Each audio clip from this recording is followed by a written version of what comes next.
Teniendo esto claro, de que el arte como dimensión de la persona humana que viene a transformarme a través del trabajo, es cuando yo puedo empezar a planear una buena clase de arte. Creo que el artista es la persona que más está consciente de que los recursos se transforman pero no se destruyen. El artista es la persona que tiene que estar muy lúcida de que él no es un destructor, él es un embellecedor.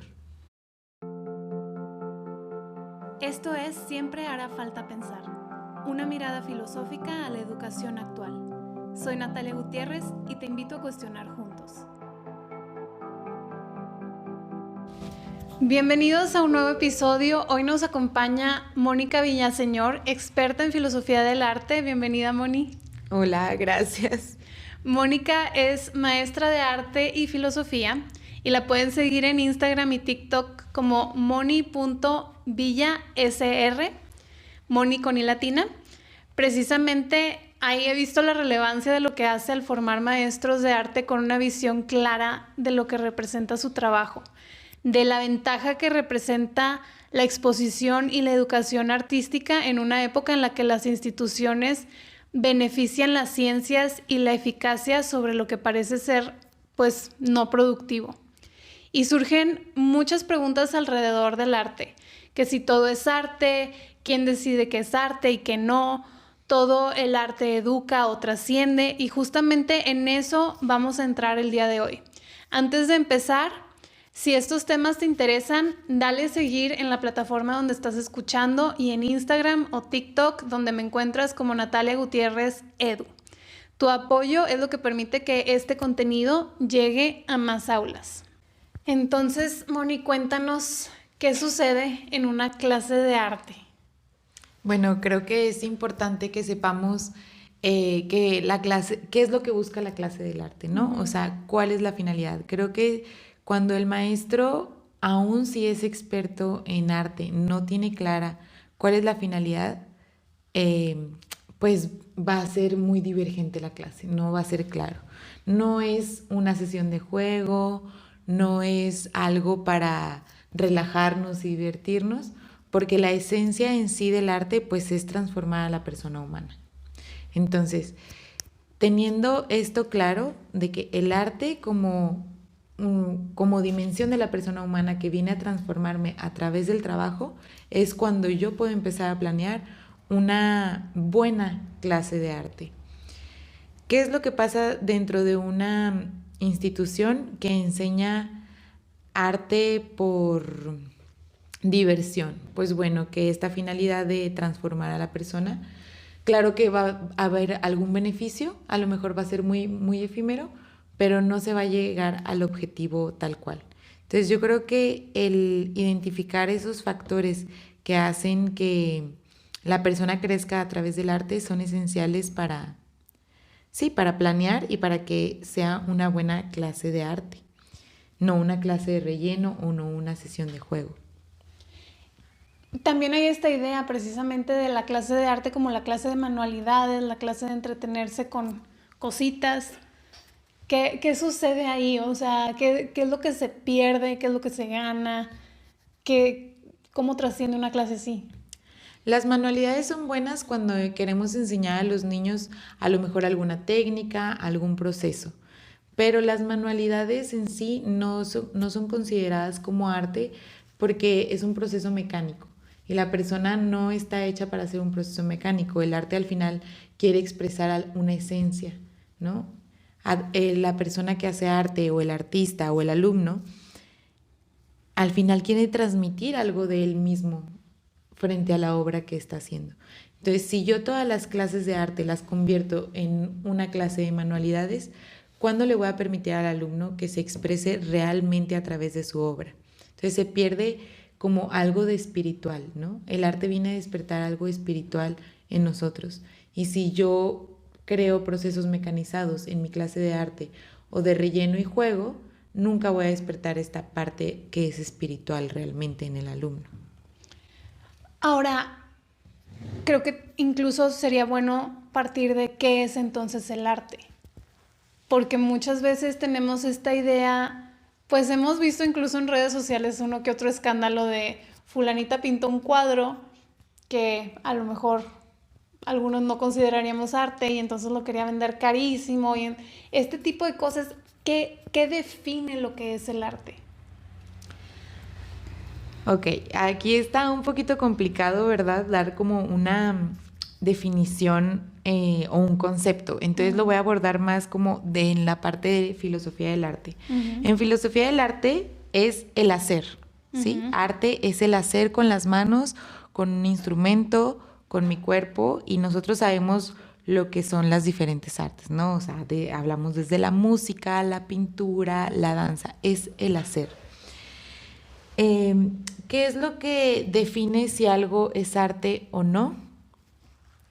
Pues lo podemos ver por el lado de la belleza, por el lado de la bondad, por el lado del resplandor de la verdad, que son conceptos difíciles de entender o que la gente pensaría que son subjetivos.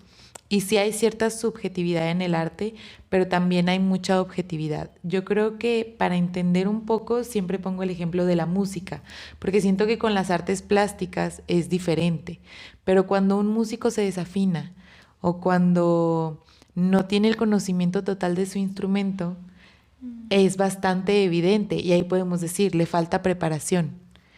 Y la gente no piensa, ay, es arte y lo está haciendo increíble.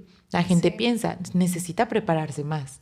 Hubo un error. Hubo un error, ¿sabes? Se notó que desafinó aquí, o no canta bien, o diferentes cosas. Siento que con la música es muy claro, y música es arte. Entonces, pero cuando nos vamos a la parte de las artes plásticas, del hacer con mis manos, creemos que cualquier tipo de expresión artística es arte.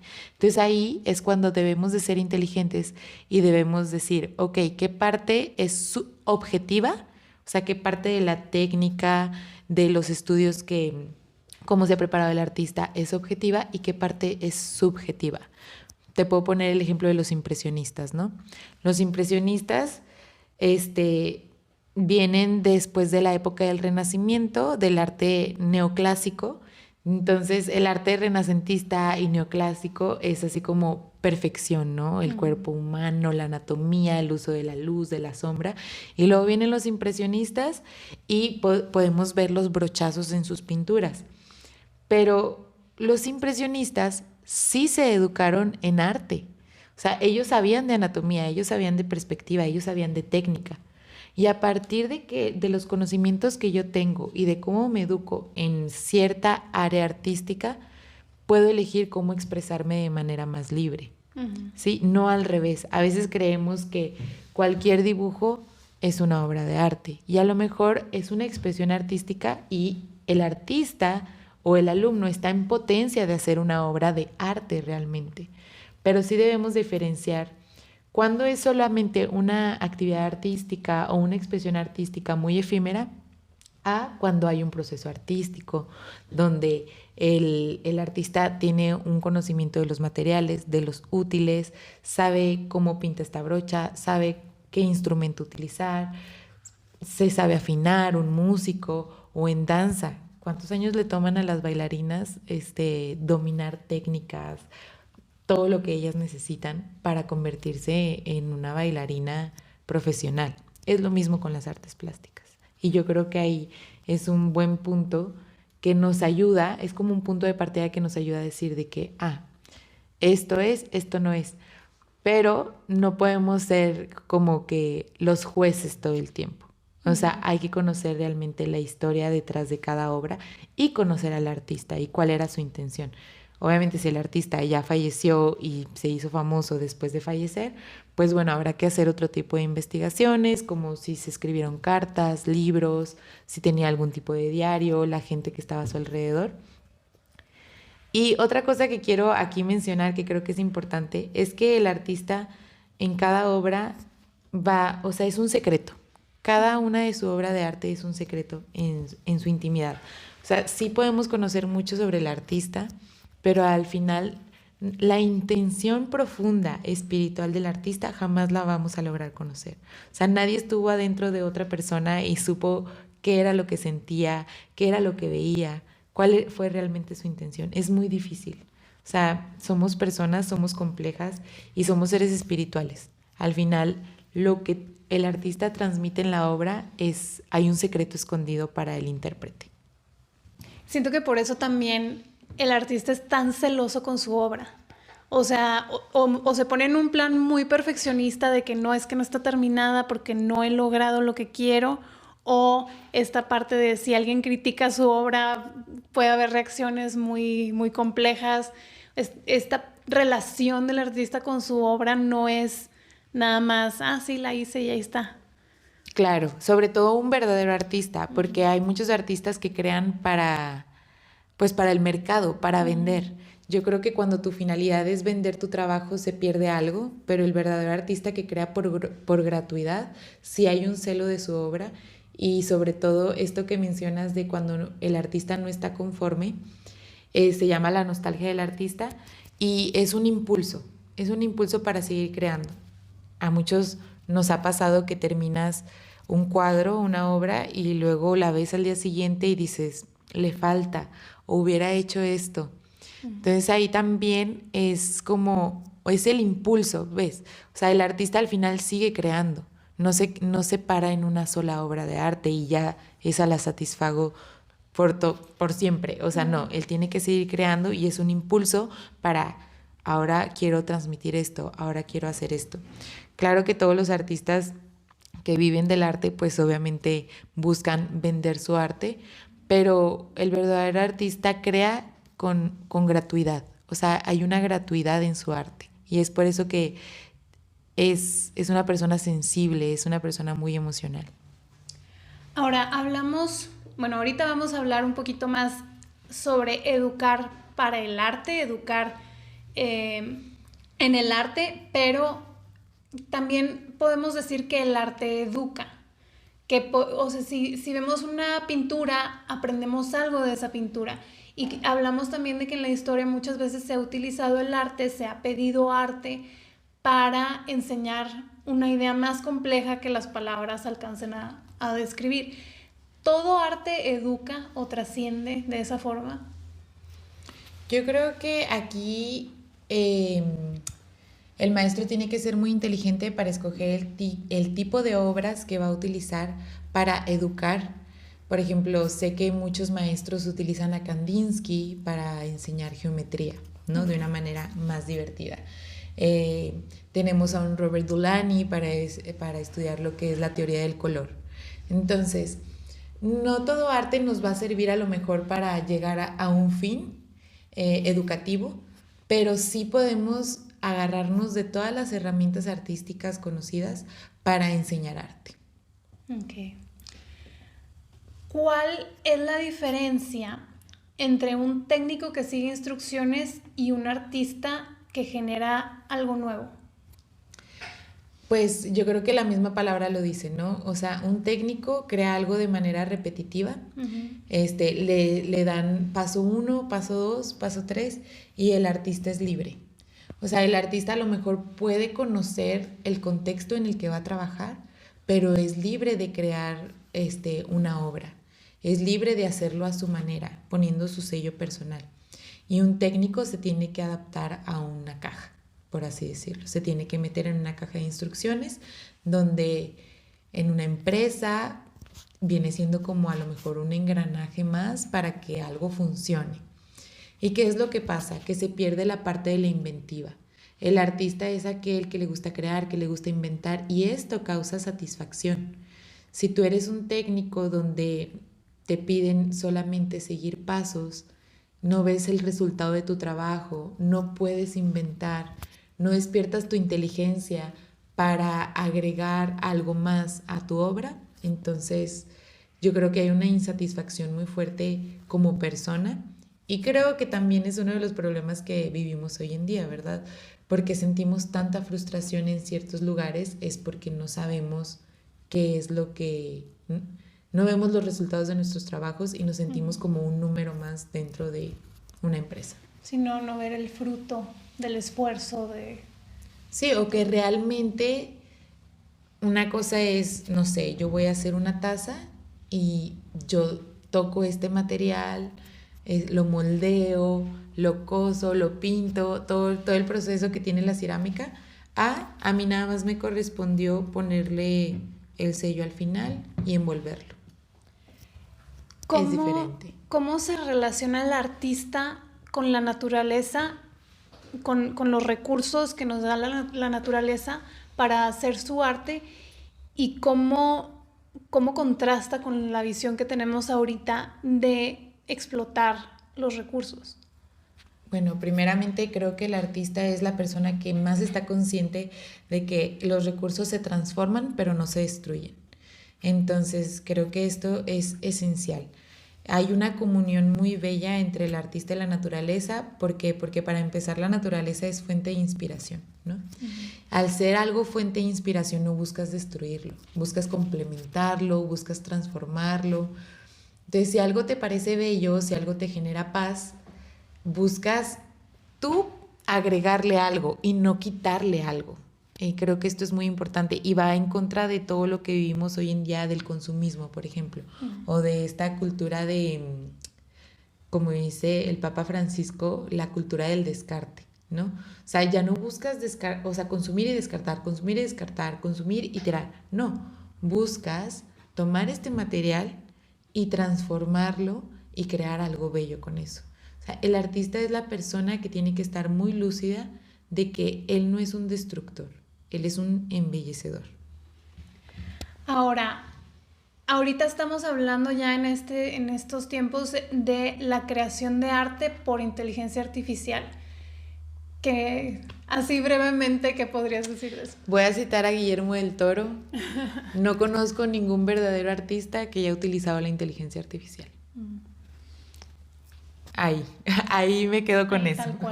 Tal cual. Sí, porque uno puede ser muy hábil en pedir, en dar la instrucción, en dar el prompt, pero ¿ya en qué momento sucedió? Sí, el artista, como te lo decía, es el que hace. Es el que hace con sus manos, es el que se educa su cuerpo, conoce los materiales, los útiles. Y realmente utilizar inteligencia artificial, como tú dices, es dar una serie de instrucciones y ya, ¿no? Hacer uso de lo bonito que pudo hacer la máquina. Sí, claro, a lo mejor puede crear cosas estéticamente armoniosas, pero no eres tú el artista que lo hizo. O sea, al final la inteligencia artificial tampoco es artista. Pero produce, es una máquina. Muy bien, pues nos deja mucho en qué pensar. Y me quedo entonces con la pregunta de cómo es que el arte, las ciudades más artísticas, las civilizaciones más artísticas, normalmente también suelen repuntar en la parte filosófica. Y no sé si una produce la otra y cuál produce la otra, o eso es el ciclo de alimento mi mente y entonces soy más artístico, o estoy expuesto al arte y entonces mi mente se alimenta de esto. Y, o sea, no sé hacia dónde va esta explicación de la relación del arte y la inteligencia humana, cómo se despiertan las dos al mismo tiempo. Ay, qué bonita pregunta, me encantó. Yo creo que el saber que mi inteligencia se despierta a través de la admiración va a responder mucho esta pregunta. El artista es una persona que tiene sus 5 sentidos a la escuela de la realidad.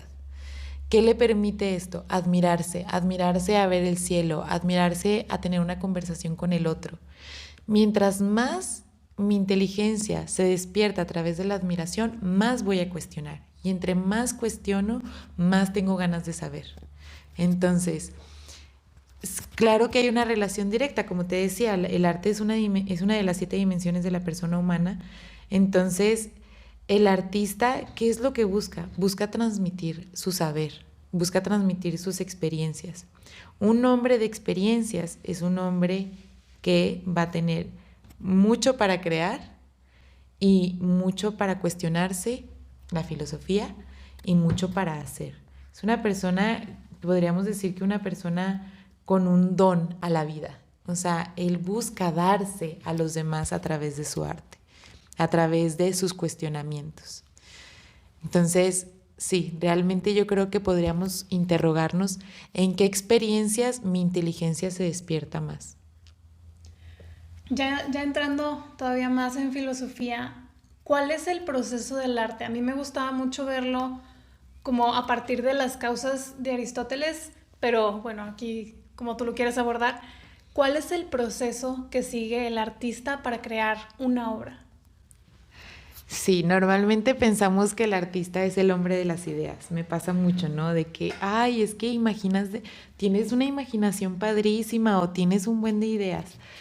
Pero vuelvo a lo que les decía ahorita. Más experiencias reales yo tengo, más inventiva y más ideas voy a tener. La realidad siempre va a ser primera. Es la puerta a todo lo demás. Entonces, más presente yo estoy a la realidad, ese es el primer punto, ¿no? ¿Cómo le explicarías a alguien que no tiene mucho contexto de la realidad en el vocabulario que usamos? ¿Qué es esa realidad? Ok, la realidad es lo que yo percibo a través de mis 5 sentidos sin relativizarlo, ¿sí? Okay. O sea, esto existe. Y como yo lo percibo es mi subjetividad, ¿ok?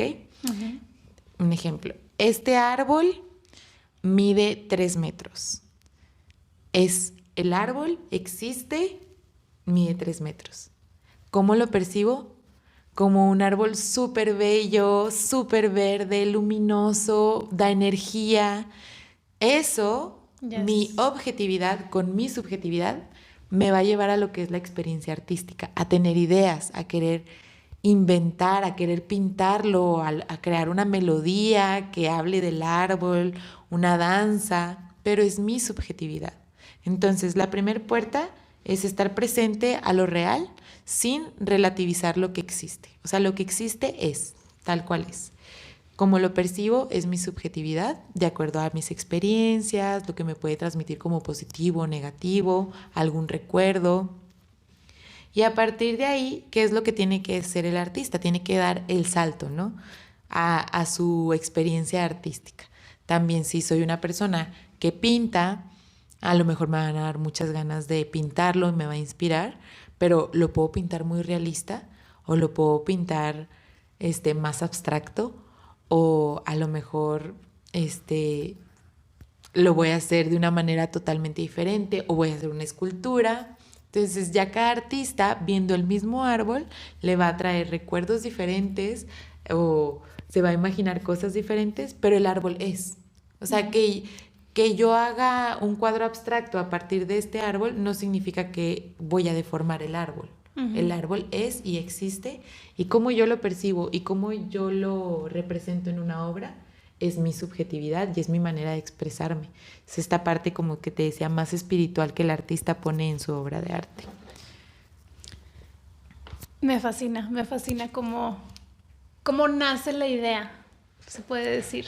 Y entonces viene la parte de transformar la materia. Uh-huh. Y ahí, ¿qué entra en juego en esa transformación?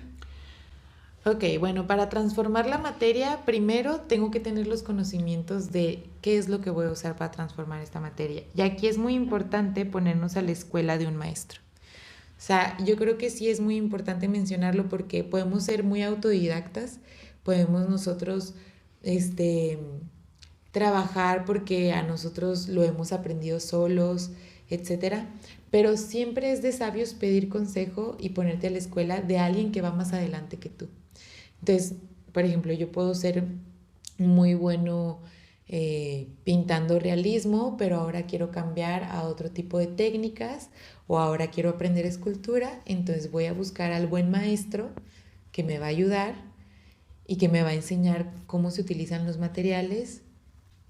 Porque muchas veces lo que pasa con el artista es que su obra no queda y a veces no es él, es que no sabe utilizar los buenos recursos y herramientas para poder finalizar su obra.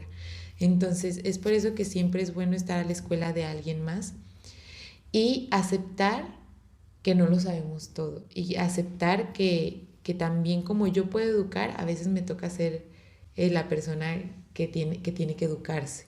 Entonces, sí, creo que esto es como esencial en la vida del artista, y no ser celosos con nuestro trabajo. Ahora también ahí el escoger al buen maestro, porque no cualquier persona que sabe pintar o que sabe cantar o que domina un arte va a saber enseñar, ¿sí? Ahí hay que también tener una sabiduría en escoger a nuestros maestros. Y entonces el artista con sus conocimientos, con las herramientas, incluso a lo mejor eligiendo el material adecuado, la calidad adecuada, etcétera, logra ir transformando, logra ir acercándose a esta visión que tiene de lo que quiere crear. ¿Cuál es la finalidad del artista al crear una obra? ¿Cuáles pueden ser sus finalidades? La finalidad del arte es la obra en sí. Y la finalidad del artista pueden ser muchas cosas. O sea, ya es algo muy personal. Puede ser desde simplemente quiero expresarlo o lo quiero vender o sea, eso ya es de manera personal. Pero la finalidad del arte es la obra en sí. El arte nos educa mucho en la eficacia, pero no es última. O sea, la eficacia, el hacer, no es último en el arte. Lo que finaliza realmente el arte es la obra en sí. La obra, terminarla. La obra terminada, sí. Okay. O sea, yo puedo considerarme artista, pero jamás he terminado una obra. Entonces, ahí como que me puedo cuestionar un poquito de ¿realmente soy artista o solamente tengo muchas ideas y me quedo en mi imaginación? Un poquito más platónico, ¿no? De que muy idealista, pero no concretizo nada. Bueno, ahí habrá que cuestionarnos si realmente somos artistas o no. Porque el artista es el que finaliza su obra. ¿Todo arte es bello? No. Ok. Más bien. ¿Qué pregunta es que tan... Ni tan... siquiera estaba en el guión. No, es que más bien yo creo que hemos usado para todo la palabra arte y entonces a cualquier tipo de expresión le llamamos arte, ¿sí? El arte sí es bello, el arte tiene que ser bello, o sea, de hecho es una característica, o sea, es lo que más distingue al arte es su belleza. Pero entonces tenemos que cuestionarnos qué es arte y qué no es arte, ¿no? O sea... Me vienen a la mente algunos museos que he podido conocer y normalmente a mí me encantan los museos de arte, pero, o sea, uno puede ir al Louvre y al Museo d'Orsay y tienen una belleza muy fácil de identificar las obras, pero al entrar en museos más modernos, más contemporáneos, pues, no sé, yo salgo con un dolor de cabeza casi siempre. Entonces, esta parte de la belleza no está tan visible o simplemente no está. ¿Y qué hay detrás de estas obras?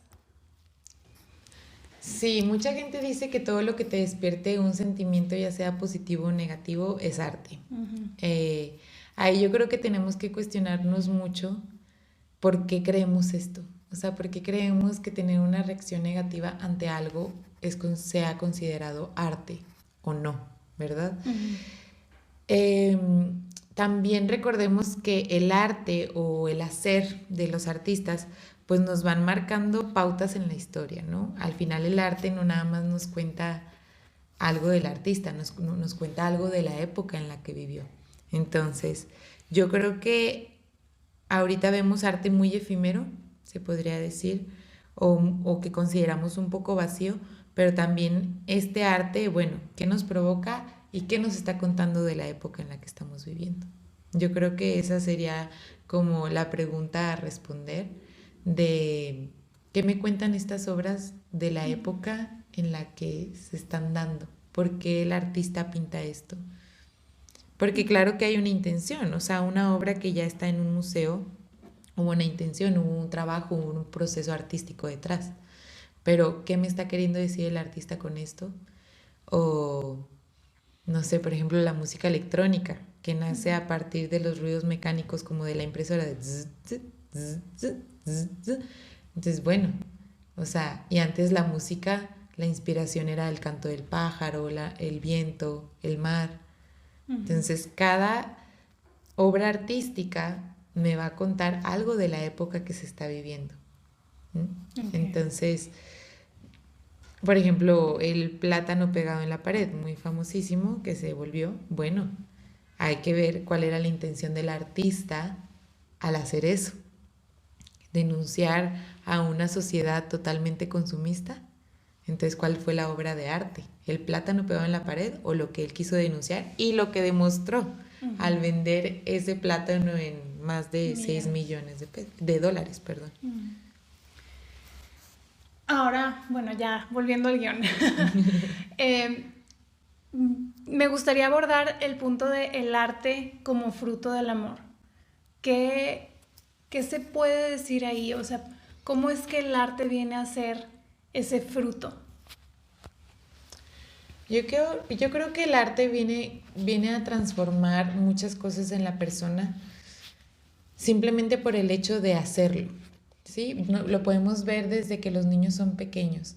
O sea, un niño puede hacer un garabato y para él es su mamá, su papá y un corazón enorme. Y entonces se lo va y se lo entrega al papá y el papá no entiende absolutamente nada. Pero el papá ahí tiene dos opciones, ¿no? O decirle al niño de que felicitarlo, pedirle que le explique el dibujo o simplemente ponerlo sobre la mesa y al ratito en la basura, ¿no? Entonces, el arte siempre transforma desde adentro. O sea, hay algo que nos es movilizado desde adentro y va a haber muchos frutos. O sea, al yo poder canalizar mis emociones, al yo poner mi inteligencia al servicio del arte, frutos va a haber muchos, positivos. Creo que también por ahí vi una pregunta sobre el arte terapia. No es el fin, como te decía, o sea, al final no es el objetivo tal cual, pero son frutos que se van dando porque el arte al final transforma a la persona. O sea, es un medio de comunicación, el arte es un lenguaje. Y que esto me hace pensar en la parte de todo lo que se pierde cuando eliminas la clase de arte, cuando te enfocas. Es que obviamente las ciencias son muy valiosas, pero no pueden ser lo único que impere en la educación de un niño.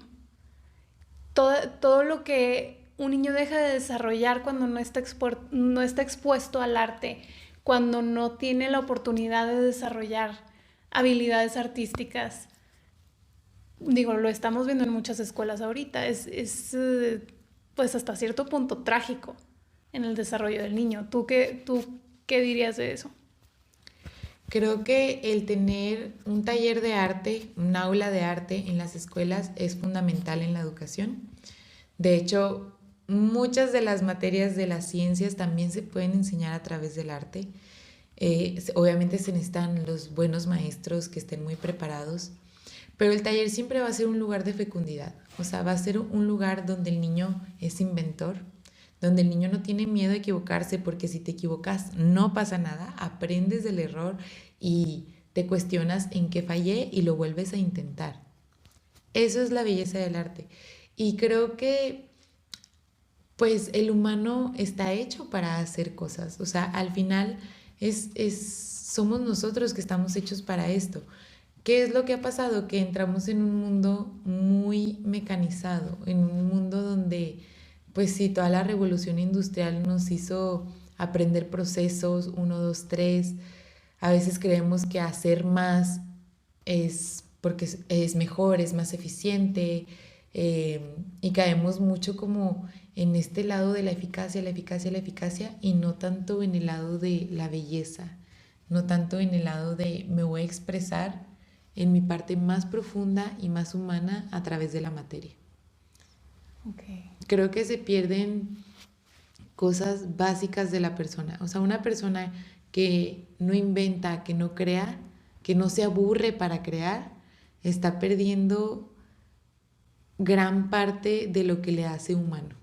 O sea, y más ahorita que vivimos en un mundo donde buscamos llenar los huecos con 1000 tareas, con muchas cosas, con redes sociales, cuando los niños realmente necesitan experimentar, necesitan, como te decía, el punto de partida del arte es la realidad. Más presente estoy a la realidad, más voy a crear. Entonces, ¿qué me va a mantener presente? El juego, la experimentación, el sentir con todos, con mis pies, con mis manos, el gustar, el oler, el escuchar. Y es bellísimo, o sea, yo creo que hoy en día que una persona te vea a los ojos cuando hablas, eh, es como, wow, me está viendo, que la persona esté totalmente presente a ti sin ver su celular ni un momento, ir a un restaurante sin iPads, sin celulares, sin distracciones, eso es bello, pero lo estamos perdiendo. ¿Por qué? Porque queremos llenar huecos y si no tenemos un lugar donde transformar la materia, al final vamos a querer transformar al otro. Podemos caer en esa tentación, ¿no? De que es que el otro no es como yo quiero que sea. Y entonces mi parte artística siempre va a querer transformar. Pero ¿qué prefiero? ¿Transformar la materia o transformar a mi amigo que no es como yo quiero? Y, y canalizar esa parte artística en otras áreas de mi vida que no corresponden. Qué importante entonces recuperar la clase de arte en su finalidad, en cómo debe de ser la clase de arte, cómo se enseña el arte. Yo creo que, como te decía hace rato, o sea, tú en un taller de arte debes de tener los materiales disponibles o a veces no, dependiendo de lo que ¿Dónde decida está? el maestro, porque también la creatividad, siempre lo digo, la creatividad se despierta en la escasez. O sea, a veces menos es más. Hay talleres de arte que te tienen todos los tonos de morado, todos los tonos de rosa, todos los tonos de azul. ¿Y el niño cuándo va a aprender sobre la teoría del color si ya le estás dando todas las herramientas? Uh-huh. Entonces, podemos crear una clase donde vamos a ver teoría del color. Se quita todo tipo de pintura, colores, etcétera, y vamos a poner un ramo de flores y vamos a sacar pigmentos y vamos a cortar verduras y vamos a pintar telas de algodón con pigmentos naturales, vamos a crear nuestros propios lápices. Entonces, ¿qué es más rico en cuanto a conocimientos, en cuanto a experimentación?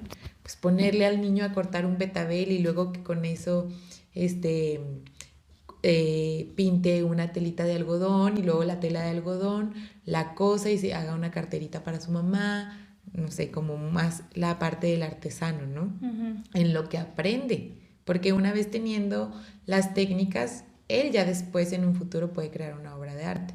Pero a lo mejor al principio nos vamos a ir más al trabajo del artesano, ¿sí? Okay. Vamos a experimentar, vamos a conocer los útiles y vamos a crear algún instrumento para algo más. En una hoja vamos a hacer el círculo cromático. En medio vamos a poner la pintura, o sea, ahí es cuando se pierde toda la esencia en una clase de arte.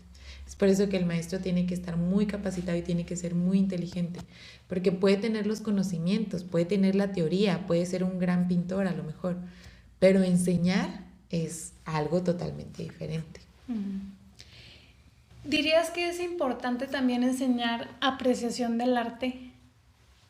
Sí, sí, porque al final otros artistas también nos pueden inspirar y son herramientas para nosotros. Yo siempre les digo a mis alumnos, o sea, enseño a maestros a ser maestros de arte. Entonces, está ahí medio revuelto, pero yo siempre les digo, si tú vas a ser maestro de arte, tienes que consumir arte, forzosamente. No puedes considerarte un maestro de arte que no tiene ni idea de lo que está pasando a nivel artístico en el mundo, ¿no?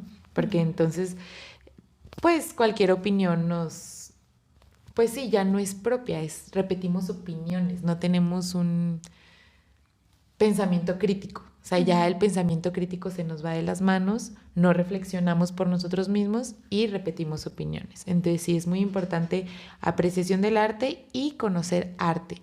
Apoyar a artistas emergentes. Ahí, de verdad, por ejemplo, aquí la semana pasada no pude ir, pero sabía que había como tipo experiencias artísticas de un teatro de sombras mientras te está cenando una pizza artesanal. O sea, como asistir a eventos que incluyan siempre una actividad artística también va a ser bueno. ¿Cómo aprende el niño precisamente esta distinción que a veces es más pues difícil de nombrar, precisamente lo que explicabas ahorita. Pararse frente a una obra y decir, esto es arte. ¿Qué tenemos que sembrar en un alumno para que llegue a ese punto? Híjole, es que yo creo que ahí no se puede dar una teoría. Una teoría, ajá, o sea, no es como un concepto, ¿sabes? Obviamente el niño va a tener una educación, un niño que tiene una educación artística tiene noción sobre estética, belleza, armonía, línea, profundidad, colores, todo lo que se requiere, ¿no? Diseño, etcétera. Pero a lo mejor lo que a mí me provoca algo esta obra, a la otra persona no, y no lo va a entender. ¿Sí? Tengo que educar al niño justamente en que conozca todas estas como partes técnicas, conceptos, pero nunca vamos a saber qué es lo que provoca. Es por eso que el espectador siempre está libre de interpretación. Lo que a mí me puede parecer muy bello y muy profundo, a otra persona no, incluso si también tiene los mismos conocimientos artísticos que yo. ¿Con qué te quedas de esta plática? Pues con eso, yo animar a que todos los niños, sobre todo y los adultos, todos tenemos que regresar a nuestro yo artista, saber que todos somos artistas, absolutamente todos tenemos esta capacidad de crear, de sensibilizarnos y regresar a esto, o sea, regresar al arte es regresar a lo esencial, es el punto de partida para muchas cosas, es estar presente incluso a la otra persona. Mientras más sensible soy, más presente estoy al otro, a lo que me rodea. Entonces, eso, despertar en nosotros y despertar en los demás nuestro artista, que a lo mejor lo tenemos muy apartado, muy escondido y que tiene que regresar porque es lo que nos hace más humanos, más sensibles, más presentes al otro. Moni, muchísimas gracias por compartirnos todo esto.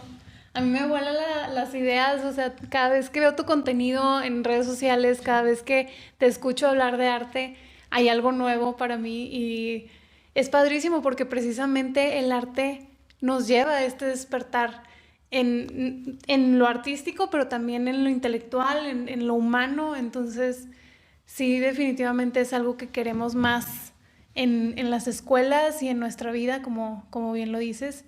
Muchas gracias por compartirlo con nosotros. Gracias por invitarme, qué emoción. Ojalá que sea el primero de muchos.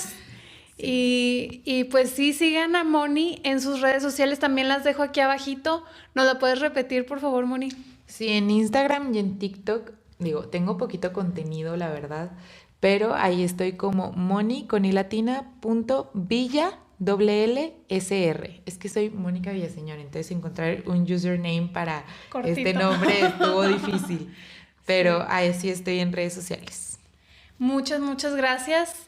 Creo que nos queda claro que enseñar arte no es solamente un enseñar a pintar o un enseñar a recortar, sino es enseñar a mirar la realidad con este asombro que nos lleva más allá, que nos mueve, que nos impulsa hacia la obra, hacia terminar una obra. Y bueno, si este episodio te movió algo, te pido que lo compartas en tus historias de Instagram, que me etiquetes, que comentes cuál es esa obra de arte que ha cambiado tu forma de ver el mundo. Yo soy Natalia Gutiérrez y te recuerdo que en un mundo que reduce lo esencial para el ser humano, para recuperarlo siempre hará falta pensar.